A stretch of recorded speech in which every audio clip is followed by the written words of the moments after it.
енді музыкант болған жоқпыз. Қалекеңмен бір редакцияда істемесек те, бір шаңырақтың астында бірге жұмыс істедік.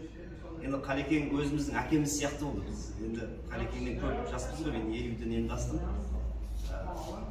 Қалекеңнің жүріс тұрысына қарап біз көп нәрсені үйренетінбіз. Өте байыпты, байсалды, сөйлесе ақырын ғана сөйлеп, бір дауыс көтерген естіген емеспін. Қалекеңнің сондай еңбекқорлығы, таңертең тура уақытында келеді, түс кезінде ыдыс аяғын көтеріп, тамағын реттеп, түсте кешке қарай тура уақытында қайтып бара жатқанын көретінбіз. Ылғи көретінбіз осы бір қалыпты. Бір күні енді ақша болмай қалатын жағдайлар болды, жаспыз ғой. Сосын енді біреулерден сұрайсың, кейде біреуде болмай қалды. Сол Қалекеңнен ақша сұрадым. Қалеке осындай бір қажет болып тұрады деп. Ай, өмірде бір рет те менен ақша сұрамаған сен едің. Сенің бір өтінішіңді орындайыншы деп. Сондай енді алыс беріс сондай болып тұрады ғой енді өмір болғаннан кейін. Сонда Қалекеңнің азды көпті болса сондай шарапатын көргенбіз. Мен Қазақ радиосында, Шалқар радиосында Алтын қор деген күн сайын өтетін Шалқар радиосында 22 мен 23 арасында бір сағаттық уақыт бар. Күн сайын 5 күн аптасында. Соның жауапты редакторым 2 жылдан бері сол хабарларды беріп Алтын қорда.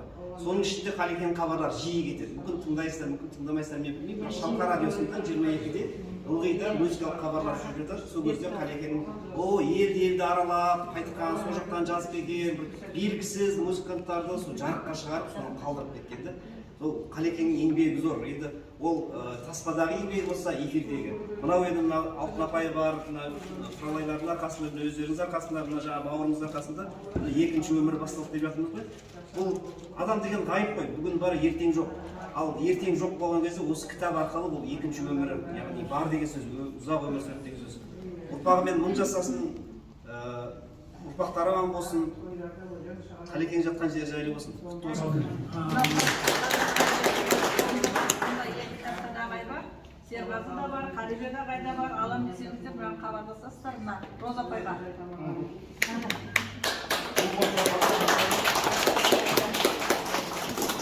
Қалекеңге тағы бір кітап жазып жатырмын, оның ішінде де бар, Құдай қаласа. Енді Қанипа Бұлбаева деген апамыздың баласы, Талапқара Шуырда Қазақстан жазушыларының мүше болды.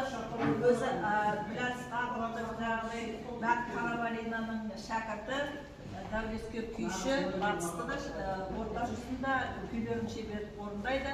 Енді бір ауыз, осы Қалекеңмен сен де жақсы араластың ғой, бір ауыз сөз айтып, жаңағы күйіңді орындап берсең. Отыра берді. Сіздер отыра бер.